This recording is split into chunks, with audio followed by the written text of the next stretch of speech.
Bom dia. Então vamos dar continuidade ao nosso estudo sobre a família à luz do Evangelho. E hoje o nosso tema, como poderão ter visto no nosso grupo e também nas redes sociais, é o quarto. E eu prometi que ia fazer esta brincadeira. Não, a Diana não está à espera de mais nenhum bebê. Não estamos à espera do quarto filho.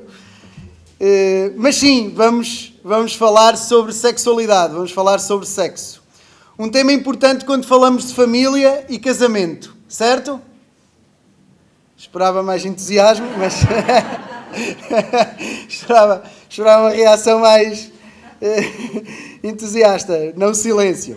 Eu quero começar por ler uma citação tirada de uma carta de despedida de um prisioneiro da resistência no tempo da Segunda Guerra. Uma citação tirada do livro Sonda o meu coração no meio da noite, cartas de despedida da resistência.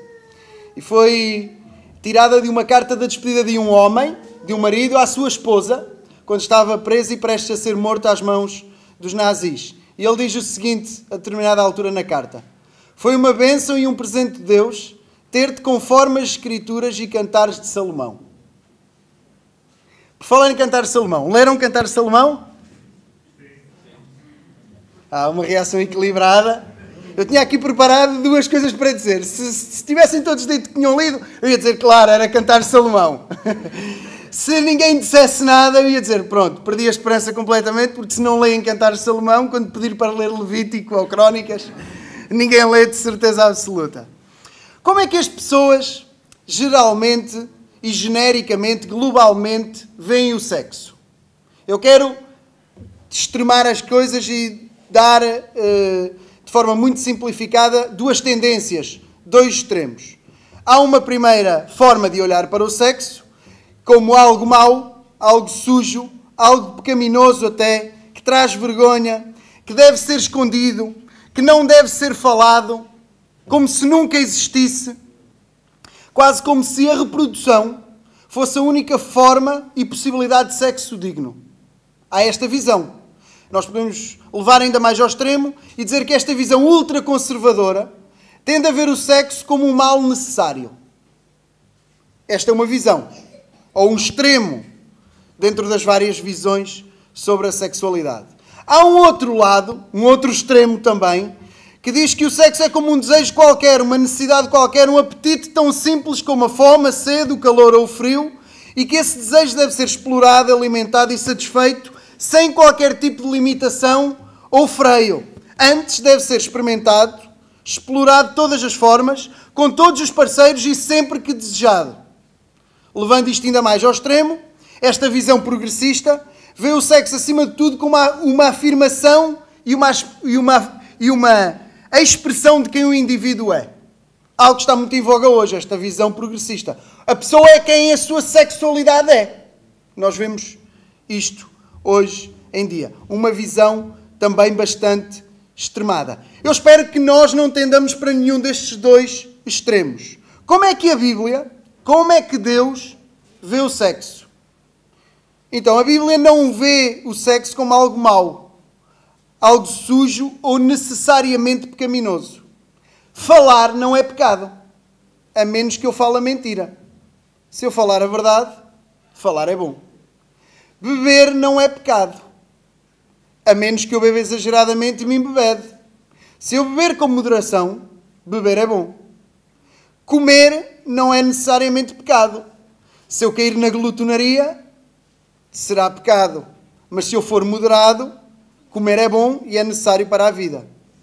O sexo não é pecado, a menos que seja fora do matrimónio. Se for na harmonia do casamento, sexo é bom. A Bíblia também não o vê como um desejo e um apetite a ser explorado, alimentado e satisfeito de qualquer forma, com qualquer pessoa, como se não existissem consequências ou implicações no sexo. Mas como referi, no matrimónio, debaixo do compromisso e aliança que o casamento é, assim, ali, no casamento, o sexo é bom. Outra nota. O sexo foi criado por Deus. Isto é importante ser dito. O sexo foi criado por Deus. O prazer não é uma invenção do diabo. o prazer é uma invenção de Deus. Que o diabo faça má utilização do prazer e publicidade enganosa é outro assunto. Mas o prazer foi criado por Deus. Quando Deus criou os nossos corpos e os desenhou perfeitamente, nada foi colocado em nossos corpos por acaso. Nada. Incluindo as partes do nosso corpo que existem tão somente para esse fim. O prazer. Foi Deus que fez. Deus criou o sexo. Não só para a reprodução humana, mas para que homem e mulher, juntos pelo casamento, pudessem experimentar física, emocional e espiritualmente alegria, prazer e plena união que o relacionamento entre o homem e a mulher é e deve ser. O casamento é uma união completa. Uma união total. Não é por menos. É uma união completa e total. Então, no ato sexual, nós vemos perfeitamente ilustrado e coreografado até aquilo que a palavra diz.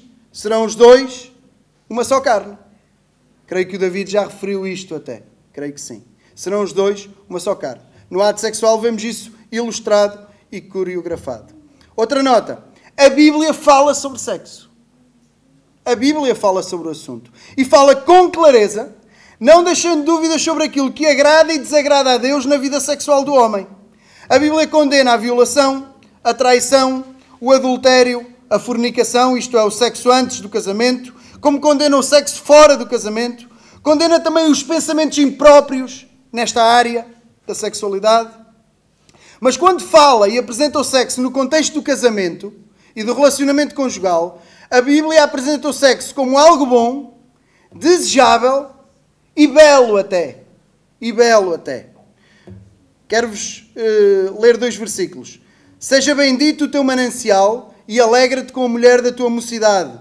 Como serva amorosa e gazela graciosa, os seus seios saciem-te todo o tempo e pelo seu amor sê atraído perpetuamente. Está escrito em Provérbios, no capítulo 5, versículo 18 e 19. É assim que a Bíblia fala abertamente sobre o assunto. A palavra dedica um livro inteiro a este assunto. Ao relacionamento amoroso, emocional e sexual entre o homem e a mulher. No caso, entre Salomão e a Sulamita, em Cantares de Salomão. Livro que eu vos desafiei a ler, mas que, segundo Orígenes e Jerónimo, os judeus ortodoxos só liam a partir dos 30 anos de idade. E eu coloquei aqui de propósito esta parte no sermão para incentivar aqueles que ainda não leram a lerem. Então, vemos que o amor e o sexo são dignos de ocupar as páginas da Bíblia Sagrada.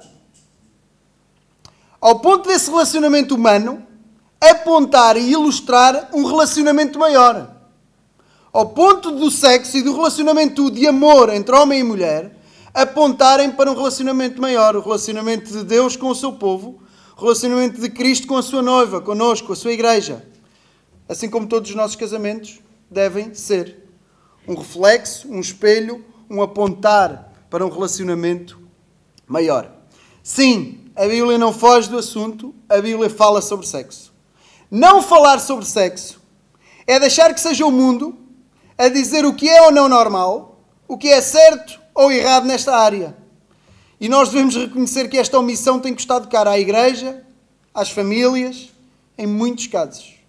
O que é um alerta para nós, enquanto igreja, enquanto famílias, enquanto pais. Se nós não dizemos nada, os nossos filhos têm a mente completamente vazia sobre o assunto. Se deixarmos que sejam eles, com os colegas, com a escola, com o mundo, com o que vem, em tudo e mais alguma coisa, a construir a sua ideia sobre sexualidade, sobre o que é certo e errado, não podemos esperar, mais tarde, que ao irmos correr atrás do prejuízo, consigamos mudar a concepção de sexualidade de um adolescente ou de um jovem.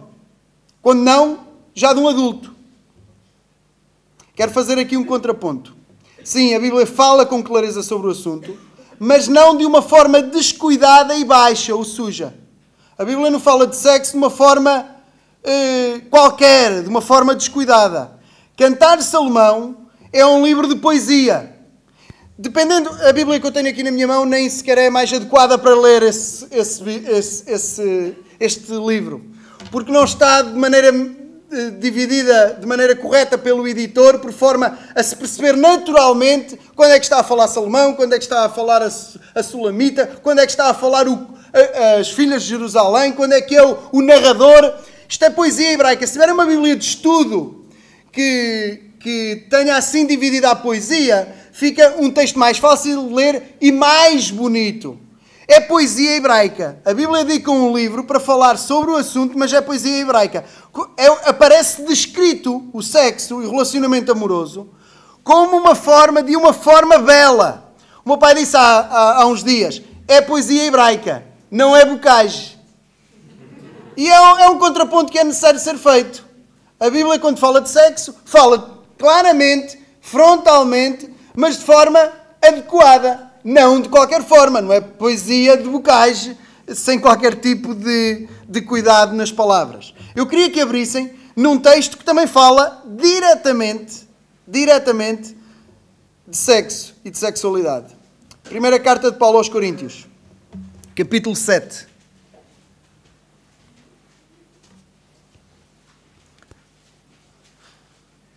Vamos ler os primeiros 9 versículos, muito embora nos concentremos mais no versículo 3 até ao 5. Primeira carta de Paulo aos Coríntios, capítulo 7.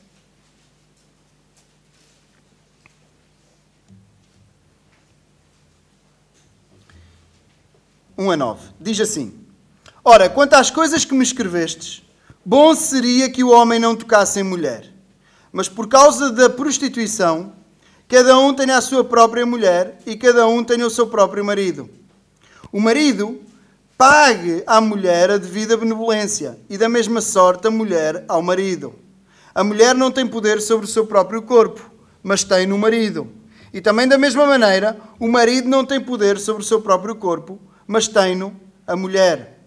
Não vos defraudeis um ao outro, senão por consentimento mútuo, por algum tempo, para vos aplicar já a oração, e depois ajuntai-vos outra vez, para que Satanás não vos tente pela vossa incontinência. Digo, porém, isto como que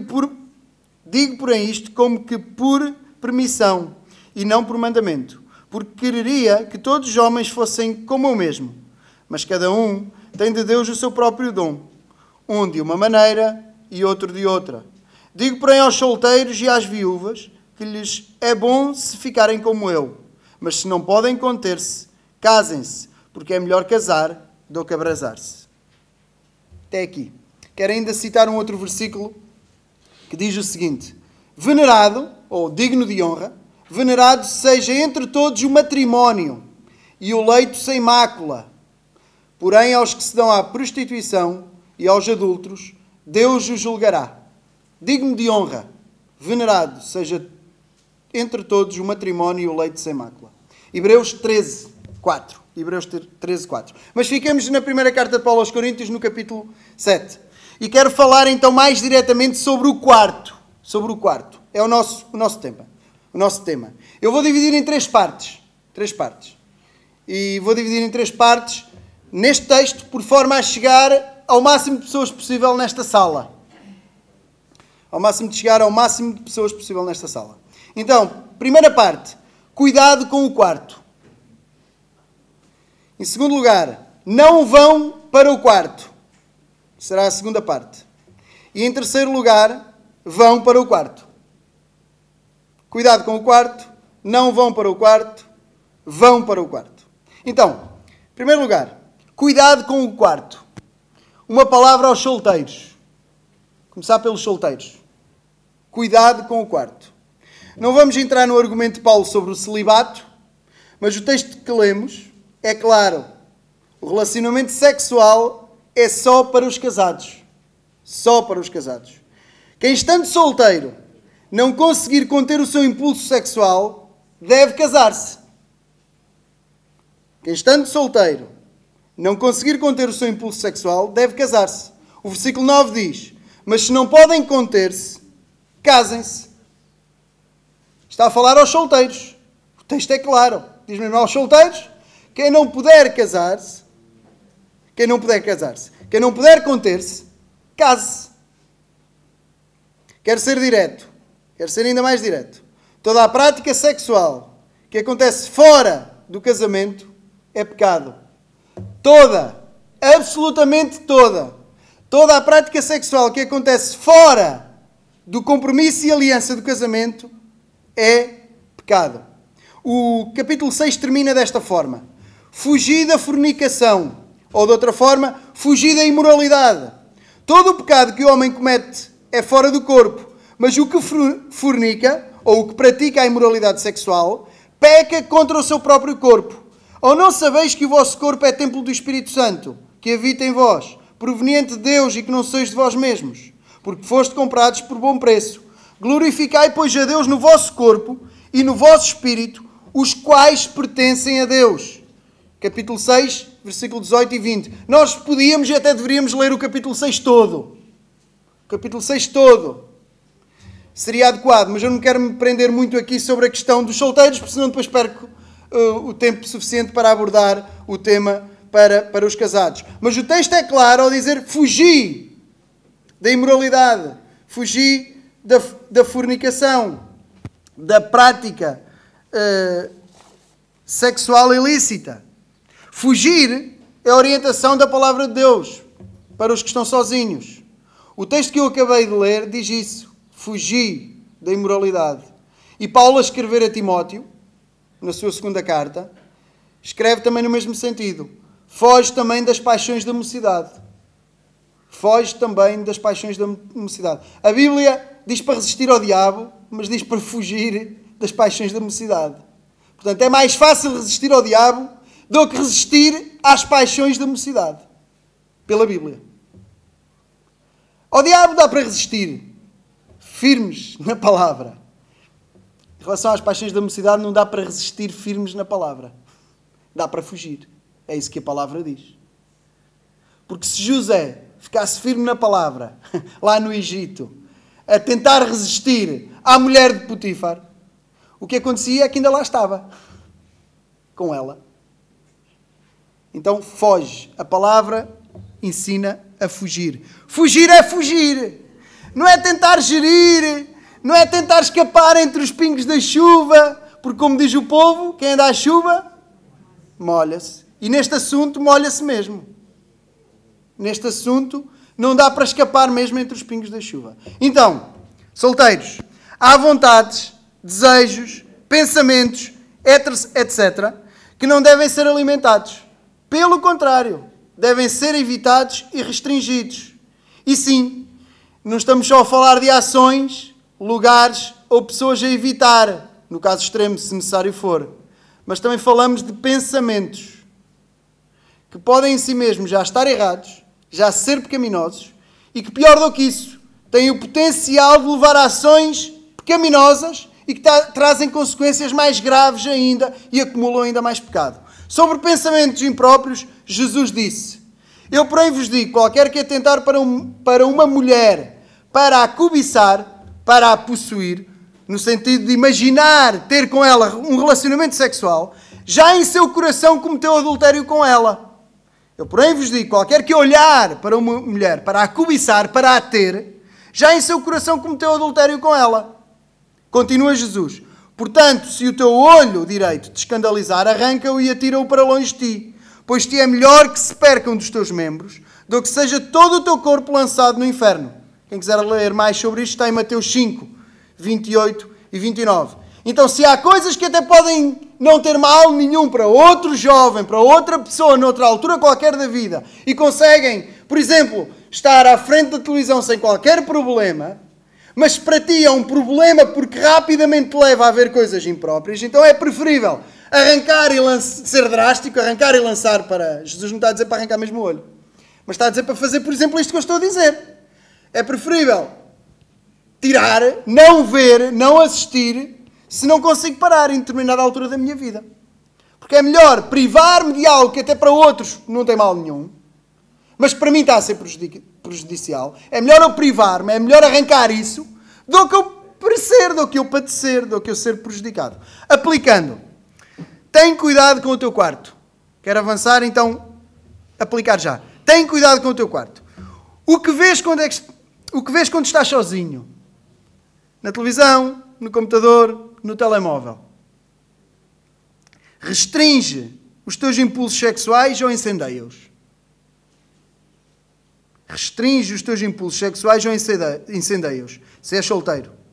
Uma simples foto no Instagram, uma publicidade que surge no feed, pode ser o primeiro link de um caminho que terminará muito mal se não for logo interrompido. E não estou a falar só para rapazes, só para homens, só para jovens. Estou a falar para rapazes e para raparigas, para homens e para mulheres. E aqui também não estou a falar só para solteiros. Aqui estou a falar para todos. Às vezes uma coisa muito inocente pode ser um caminho que, se não for interrompido, pode se tornar um caminho mau. Então, solteiros, particularmente aos solteiros, tem cuidado com o teu quarto. Tem cuidado com o teu quarto. Para os pais, como eu, cuidado com o quarto dos vossos filhos. Porque antes, já há muito tempo atrás, já ninguém se lembra como é que isso era. Era preciso comprar uma revista, pedir emprestado um filme, e depois sozinho às escondidas, ou com alguns colegas da escola, aproveitar uma ocasião muito bem planeada para assistir a conteúdo maléfico. Depois, chegaram os computadores com a internet. E num qualquer quarto, uma pessoa sozinha, um jovem sozinho, com muito mais facilidade, poderia assistir a conteúdo completamente impróprio, que não só não corresponde à realidade do que é a prática sexual, como a deturpa completamente. Sendo em si mesmo já pecado, traz muito pecado no futuro e pode destruir completamente a sexualidade da pessoa e de outras pessoas no futuro. Mas hoje já não é o tempo das revistas nem dos computadores. Hoje um telemóvel, pus a mão ao bolso, mas não tenho aqui o meu, hoje um telemóvel tem tudo, até tem o que não devia. E cada vez mais cedo demais, e é possível, no mesmo grupo de WhatsApp onde se fala de um trabalho da escola, enviar ou receber conteúdo impróprio. Então, os pais também precisam ter cuidado com o quarto dos filhos. E aqui quarto já não é só as paredes, mas também é o quarto que é o telemóvel, a tecnologia. E a solução nunca será proibir e tirar tudo e não deixar fazer nada. Porque, como em qualquer época e altura da história, sempre houve forma de contornar as regras e de encontrar solução. A solução qual é que é? A solução é falar, prevenir, preparar, adotar uma abordagem aberta e de comunicação, ao invés de ignorar e depois só correr atrás do prejuízo. Então, solteiros, cuidado com o vosso quarto. E pais, cuidado com o quarto dos vossos filhos. Mesmo que eles tenham 11 anos, como o meu filho mais velho tem. Hoje tudo começa muito mais cedo. Bem, temos que avançar. Não vão para o quarto. É a nossa segunda divisão. E quero fazer uma breve abordagem aos namorados, que não há aqui. Pelo menos que eu saiba. Não. Casaram todos. Mas já solteiros e solteiras, que poderão em breve estar a namorar. Então, os namorados, comprometidos, noivados, com casamento já marcado, não têm direitos de casados. Absolutamente nenhuns. E ainda não é a altura de irem para o quarto.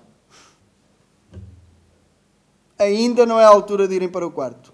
José e Maria, personagens muito conhecidas das Escrituras, personagens abençoadas nas Escrituras, José e Maria eram noivos. No entanto, apesar do seu compromisso em casar, como ainda não eram de facto casados, o seu relacionamento não incluía a intimidade física. Eram por isso virgens.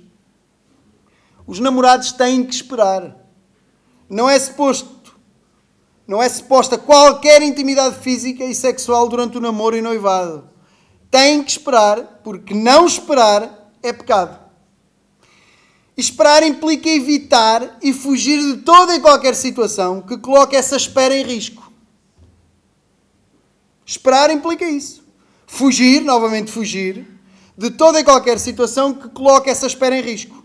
Também quero ser direto e literal. O quarto, e aqui estou a falar do quarto fisicamente, as paredes, já não estou a falar do telemóvel ou de algo alegórico, estou a falar mesmo do quarto.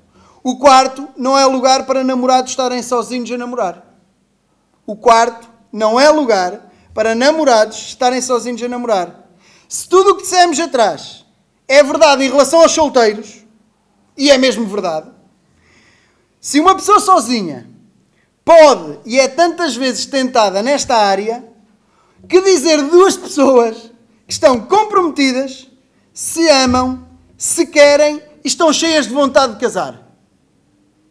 Há locais mais seguros para namorar. Locais com outras pessoas por perto, por exemplo. Ou locais que possam ser frequentados por outras pessoas, por exemplo. Quero aplicar e reforçar, seremos breves aqui, até porque nem temos namorados na sala. Mas para preparação, aplicando, quando namorares, o teu quarto é só teu. O quarto da tua namorada ou do teu namorado não é teu. Coloca desde já na tua mente que há outros lugares que podem ser dos dois e que são ideais para namorar. Nem sequer vou dar sugestões. Mas há locais muito mais seguros para namorar. Alguns nas nossas cabeças podem estar a pensar, mas que mal tem? Eu já namorei e está aí ao quarto da minha namorada, ele ia ao meu quarto e não teve mal nenhum. Pronto, graças a Deus porque não teve mal nenhum. Se calhar há outros casos em que teve mal e que podia ter sido evitado. Portanto, somos chamados a ser cautelosos e a fugir de riscos completamente desnecessários. Para os pais, também para os pais. Os vossos filhos estão debaixo da vossa autoridade enquanto namoram. Mesmo que o casamento já esteja marcado. Então, quem deve ditar as regras do namoro são vocês. Somos nós pais. Também vai chegar a minha hora, mais tarde ou mais cedo. São os pais do menino e da menina que devem ditar as regras. Regras como esta. Namorar ou não no quarto. Estar sozinhos ou não no quarto. Vou dar um exemplo, não ia dar, não está aqui escrito, mas vou dar. Por exemplo, eu quando namorava com a Diana, isto já foi noutra vida, há 14 anos atrás. Mas quando eu namorava com a Diana, a minha sogra não deixava que a porta do quarto estivesse fechada. Mas como veem no exemplo que eu estou a dar, eu estava no quarto da Diana muitas vezes. Se forem falar com a Diana, não façam isso que ela não vai querer. Ela vai dizer que se fosse hoje não tinha namorado no quarto. E não casámos antes do tempo. Mas ela, se falarem com ela, ela vai dizer, se fosse hoje não namorávamos no quarto. No entanto, havia regras por parte da minha sogra. Quando se for eu e a Diana a colocarmos regras, as regras vão ser um bocado mais apertadas. Vamos avançar. E vamos para a terceira parte. Vão para o quarto. Finalmente, poderão dizer alguns. Uma palavra aos casados. Vocês estavam à espera que eu falasse só para os casados? E metade da mensagem não é só para os casados. Vão para o quarto. Finalmente, uma palavra aos casados. Na verdade, são 3 palavras. E a partir do texto que nós lemos, eu quero focar em 3 palavras. A primeira palavra é dar. Primeira palavra, primeiro princípio é dar. Uma questão de perspectiva e atitude. O David já tem vindo a falar sobre isso. Dar. A primeira palavra é dar. E antes de avançarmos, quero que possamos reler o versículo 3 e 4. Versículo 3 e 4. O marido pague à mulher, ou noutras versões diz, o marido dê à mulher a devida benevolência. E da mesma sorte, a mulher ao marido. A mulher não tem poder sobre o seu próprio corpo, mas tem-no o marido. E também da mesma maneira, o marido não tem poder sobre o seu próprio corpo, mas tem-no a mulher. O marido dê à mulher. A mulher dê ao marido. A palavra que eu quero enfatizar é dar. 2 notas aqui importantes. O texto é claro. Relações sexuais iguais e recíprocas. O que é que isto quer dizer? No sexo, homem e mulher têm direitos e deveres iguais. O texto é claro. A palavra não confere mais direitos ao homem e menos direitos às mulheres, ou vice-versa. Direitos iguais, deveres iguais. Segunda nota. O texto também é claro ao afirmar que no tocante ao corpo e às relações sexuais, nesta empresa, nesta sociedade que o David falou a semana passada, as percentagens são igualmente desequilibradas entre ambos. O homem tem 0% do seu corpo. O homem tem domínio sobre 0 poder do seu corpo e tem 100% do corpo da mulher. Da mesma forma, a mulher tem domínio sobre 0% do seu corpo e 100% sobre o corpo do marido. Sobre o corpo do homem. O que é completamente diferente daquilo que o mundo ensina hoje. O mundo ensina isto. O meu corpo é 100% meu. E eu conquisto do outro, da minha mulher no caso, o que eu conseguir. O que é meu e mando eu. E o que é do outro eu conquisto e roubo. E depois de ter o que quero à minha vida. E não acontece só fora do casamento. No casamento também é assim que é encarada a situação. A Bíblia não ensina isso. A Bíblia ensina direitos iguais no sexo entre homem e mulher. Direitos iguais, responsabilidades iguais. E ensina em igualdade também que o controle do corpo do homem pertence à mulher e o controle do corpo da mulher pertence ao marido. A palavra-chave é dar. Dar. É uma questão de perspectiva. O texto não ensina a exigir. Isto é importante. Como David disse sobre a submissão. O texto não ensina a exigir. Eu tenho direito a 100% do corpo da minha mulher, eu tenho direito a determinada frequência, então eu exijo, eu cobro. Não, pelo contrário. A perspectiva é dar. O texto, seja noutros assuntos do matrimónio, seja neste, vai incentivar cada um a estar focado naquilo que tem que fazer, naquilo que tem que dar. O versículo 3 diz, pague, dê. O texto convoca cada parte a dar ao outro, não a pedir ou exigir. O que se traduz numa atitude de entrega voluntária de cada um, com o propósito de dar ao outro e prover satisfação e prazer. A atitude deve ser esta: dar-se ao outro, prover satisfação e prazer. E permitam-me aqui um parênteses também. Neste campo, de maneira nenhuma ficará sem receber aquele que estiver preocupado em dar.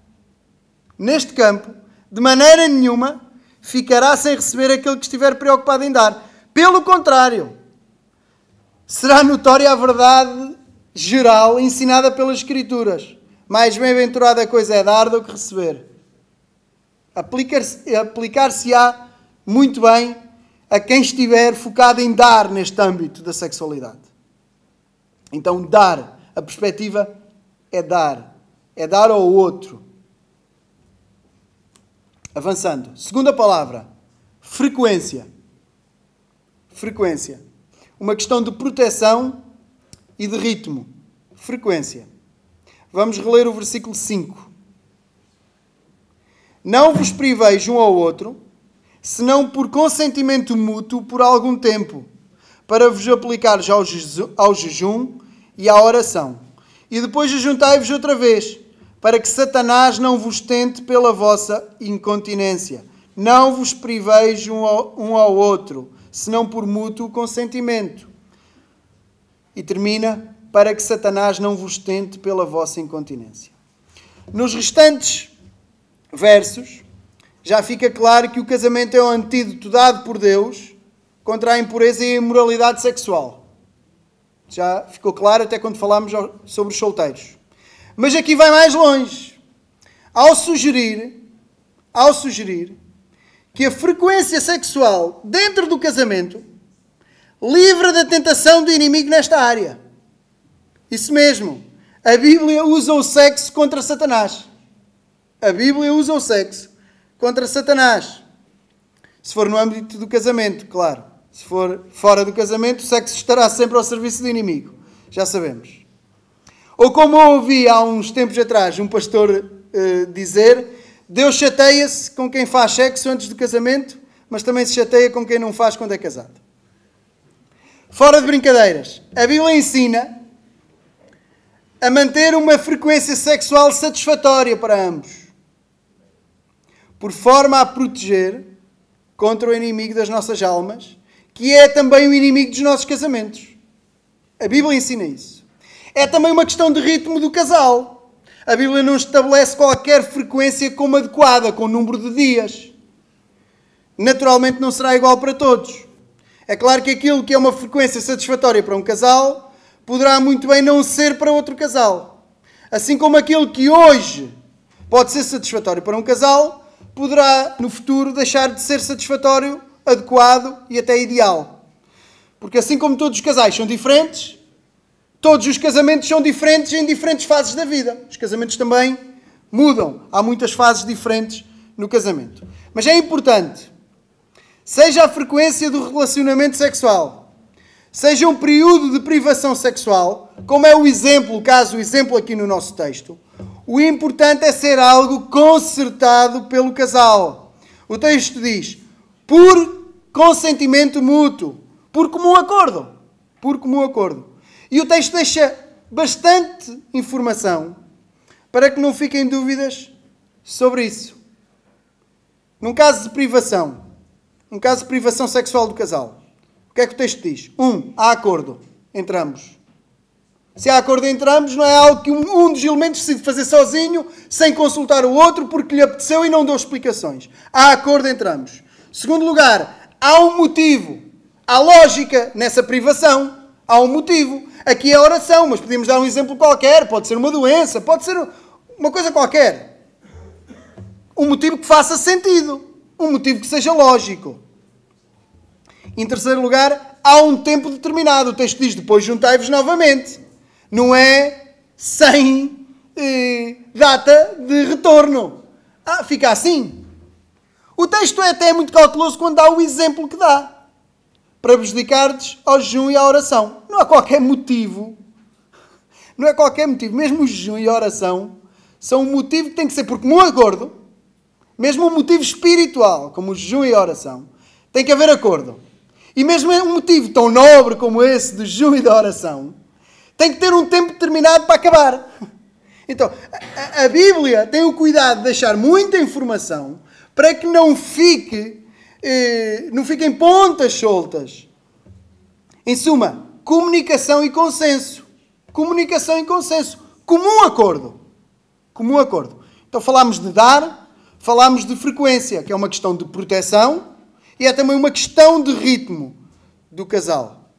Em suma, comunicação e consenso. O que nos leva à terceira palavra, à terceira e última palavra, que é justamente comunicação. A maior questão, quando tudo está bem e quando tudo corre mal, é sempre o diálogo, é sempre a comunicação. Isto pode parecer um clichê ser dito, mas é a verdade. Comunicação, no seguimento do que estamos a falar e como conclusão. Comunicação é a grande questão. O texto fala em comum acordo, o que presume obrigatoriamente comunicação. Mas sabemos, por experiência própria também, que muitas vezes a comunicação não é tanta como a necessária, nem a mais adequada. Seja nesta área da intimidade sexual, seja noutras áreas do casamento e da vida. Acredito que parte significativa dos casais, e dos casais que estão aqui, acredito que parte significativa dos casais, se não todos, vivam uma boa parte do tempo do seu casamento sem estarem plenamente satisfeitos nesta área. Permitam-me esta generalização. Acredito que grande parte, se não todos, vivem uma parte significativa do tempo de casamento sem estarem completamente, plenamente satisfeitos nesta área. O que poderá ter muitas e diferentes explicações que não podemos nem conseguimos abordar aqui, mas que certamente acabam por chegar a este tema. Comunicação franca, honesta e abundante. O sexo é algo importante demais no casamento e acaba por estar relacionado com todas as demais áreas da vida do casal e da família. É fácil um problema, uma questão qualquer na dinâmica sexual, influenciar negativamente outras áreas. Certo? É fácil um problema que tem a ver com sexualidade, uma chatice qualquer, um problema qualquer, acabar por influenciar negativamente as outras áreas. E é fácil também, e muito comum, problemas em outras áreas acabarem por afetar negativamente a sexualidade do casal. E às vezes problemas que nem se deviam chamar problemas, coisas pequenas. Então, o sexo no casamento tanto pode ser a causa de outros problemas, como muitas vezes e muito frequentemente acaba por ser sintoma e acaba por sofrer com outros problemas e outros desafios. Por isso, disse, a comunicação franca, honesta e abundante é tão importante. Seja sobre o relacionamento sexual em si, seja sobre a frequência, seja sobre as mudanças que a vida traz e que podem e acabam mesmo com o tempo por afetar a sexualidade, seja o que for. Somos uma só carne. Devemos e temos que comunicar. Partilhamos não só a cama e o quarto, mas a vida. Partilhamos tudo. E lembremos aquilo que temos visto até aqui. O casamento é um meio, por excelência, usado por Deus para a nossa santificação. Para a nossa santificação. Lembremos que somos pecadores e que somos casados com pecadores também. E que por isso, quer a humildade, quer o perdão, devem ter sempre espaço facilitado entre nós. Quer a humildade, quer o perdão, devem ter sempre espaço facilitado entre nós. Havia muito mais a dizer, mas vamos aplicar também e aprofundar. Para os casados, dar, pegando nestas 3 palavras, dar. Como temos dito até aqui, no casamento o mais importante é o outro. É o outro. Então dar. Quando tu pensas em sexo, pensas no outro, que o mais importante é o outro. Normalmente, quando nós pensamos na frequência, o que é que pensamos? Nesta questão do dar. Pensamos na frequência, mas não pensamos que o mais importante é o outro. Pensamos na frequência que para nós é satisfatória. É assim que normalmente eu penso. Não sei como é que vocês pensam, mas calculo que sejam parecidos comigo. Homens e mulheres. Sejam aqueles que pretendem uma frequência maior ou uma frequência menor. Normalmente o que é que acontece? Cada um está focado na frequência que melhor se adequa a si próprio. Mas o casamento não é sobre nós. No casamento o mais importante é o outro. Então, quando tu pensas em sexo, nesta palavra dar, tu pensas na frequência do outro ou pensas na tua frequência? Quando pensas em sexo, pensas em ter prazer ou proporcionar prazer? Esta é uma pergunta difícil, particularmente para nós, homens. Pensas em ter prazer ou proporcionar prazer? E quero deixar aqui uma nota. O sexo egocentrado ou ego-orientado é pecado. A autossatisfação é pecado. Quer para solteiros, quer para casados. Quer para solteiras, quer para casadas. O sexo ego-orientado, com o foco em si próprio e a autossatisfação, são pecado. O sexo foi criado por Deus para deleite e prazer mútuo do casal. Sobre a palavra frequência. Vivemos numa sociedade hipersensualizada. O sexo sempre existiu. Começou com Adão e Eva, foi Deus que criou. Mas nunca há imagem, nunca tudo foi sexo. Hoje tudo é sexo. Para vender um automóvel, aparecem 2 jovens dentro do carro. Para vender uma lata de tinta, aparecem 2 pessoas quase nuas a pintar. Estou a inventar, mas hoje é assim. Estamos a passar numa cidade, os outdoors, a lingerie, seja o que for. A nudez está em todo o lado, o sexo está em todo o lado. Vivemos numa sociedade hipersensualizada. As imagens, os estímulos sexuais estão por todo o lado e constantemente. A frequência sexual no teu casamento é satisfatória e suficiente para servir de proteção à tentação? Neste contexto de uma sociedade hipersensualizada, a frequência sexual no teu casamento é suficiente para servir de proteção a ti e ao teu cônjuge? A pergunta é para homens e para mulheres. Tu e o teu cônjuge estão expostos demais à tentação e pecado por incontinência? É uma pergunta que a Bíblia faz. Pode parecer um bocado estranho, estamos num domingo a pregar sobre isto, mas a realidade é que é uma pergunta que flui deste texto naturalmente. Ou, por outro lado, estamos a ficar desprotegidos e a desproteger o outro em relação à tentação e ao pecado. E o pecado está aí à porta. Irritação, falta de paciência, pensamentos indecentes, olhares inapropriados. E eu podia continuar a lista, só que os pecados iam começar a soar pior.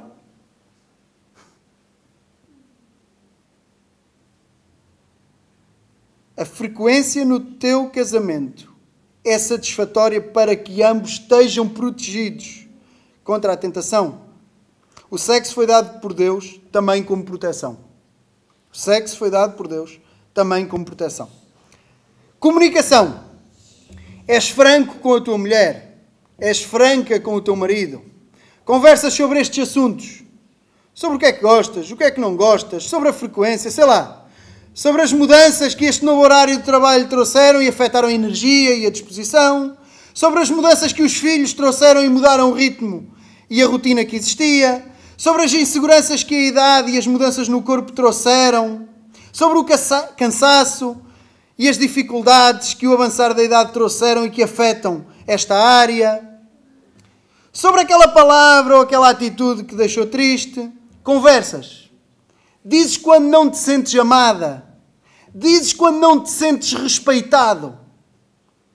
Diálogo verdadeiro, honesto e abundante é necessário demais. É necessário demais. O sexo também é comunicação. E sem comunicação, sem diálogo, a vida sexual nunca será satisfatória. O sexo também é comunicação. E sem comunicação, sem diálogo, a vida sexual nunca será satisfatória. Conclusão. Ler Cantares de Salomão. O sexo foi criado por Deus. A Bíblia fala sobre sexo de forma clara e de forma adequada. A Bíblia vê o sexo como sendo bom no contexto do casamento. Muito bom, aliás. Solteiros, cuidado com o quarto. Namorados, não vão para o quarto. Casados, vão para o quarto. Dar-se ao outro, na frequência certa para ambos e em plena comunicação. Mas, eu gostaria de ter mais tempo. Eu, sinceramente, até nem estava à espera de acabar esta hora. Mas eu gostava de ter mais tempo. Deixámos muitas coisas por dizer, aspectos particulares, exceções, muitas coisas ficaram de fora. Mas podem ainda vir a ser abordados no futuro. E aqui o desafio é que haja em nós a atitude dos coríntios. Porque o que é que diz o versículo 1? Ora, quanto às coisas que me escreveste. Então, os coríntios tinham dúvidas. Escreveram a Paulo a perguntar. Os coríntios tinham problemas. Escreveram a Paulo a pedir ajuda. Então, ficaram muitas coisas de fora, particularmente coisas que são mais específicas, que são mais práticas, coisas que são mais individuais, aspectos mais particulares. Então, quem tiver dúvidas, como já o meu pai anunciou, como temos vindo a anunciar, estão estes papelinhos lá fora, podem fazer as vossas perguntas de forma anónima, nós vamos encontrar uma forma de responder.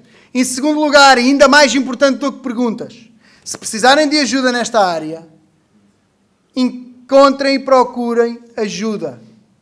Também estamos disponíveis, mas, por amor de Deus, se não se sentirem à vontade com ninguém dentro da igreja, procurem um casal, algum casal idóneo, maduro, fora da igreja. O que não pode acontecer é ficarem sem ajuda nesta área. Nós estamos disponíveis, eu estou a pregar este assunto, estou disponível, estamos todos disponíveis, mas mesmo que não exista à vontade, o que não pode acontecer é ficar sem ajuda. Há problemas que crescem demasiado, atingem uma dimensão que se torna difícil, se não impossível. Solução sem auxílio. E pedir ajuda não é fraqueza, é humildade. E humildade é força. Quando temos um problema financeiro, pedimos ajuda. Ou vamos ao banco. Quando temos um problema de saúde, pedimos ajuda. Ou vamos ao médico. Se tivermos um problema sério, não um problema qualquer, mas um problema sério, que passa do que é normal, do que é razoável, que está a escalar, que não se resolve, numa área tão importante como esta, que no mínimo é tão importante quanto a saúde e quanto o dinheiro, no mínimo, no tempo de Paulo havia pessoas sem saúde e havia pessoas sem dinheiro. Mas estavam casados, não deviam estar com problemas nesta área. No mínimo é um problema tão importante como o dinheiro e como a saúde. Se tivermos problemas numa área tão importante como esta, devemos procurar ajuda. Queria que isto ficasse também claro. Termino voltando a cantar Salomão. A história mais bela de amor, a história mais bela e mais bem contada sobre amor, sobre desejo entre um homem e uma mulher.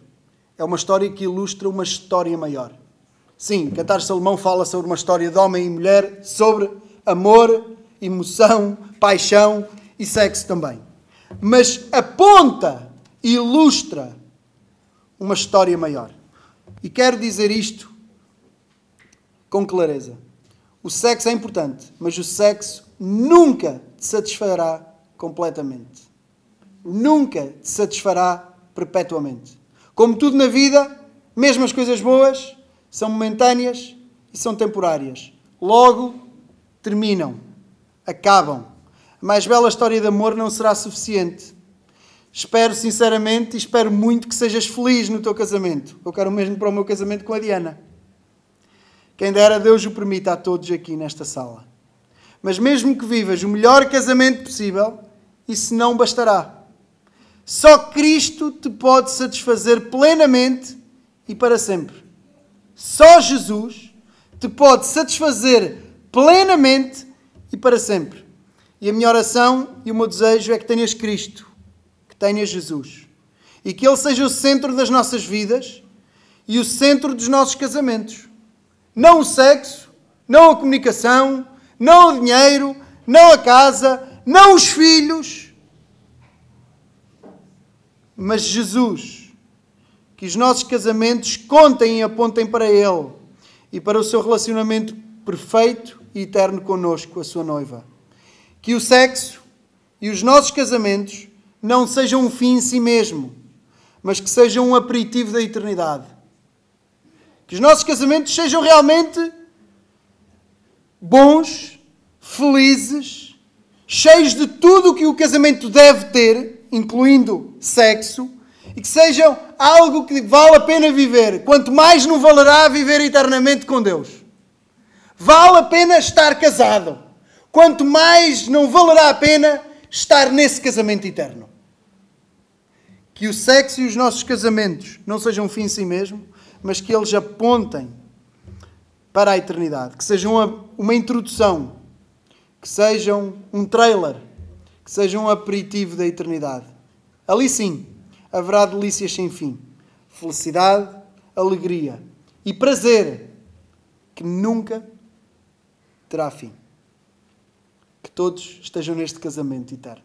Que todos tenham Jesus. Porque como o Miguel já referiu, quem tem Cristo tem tudo.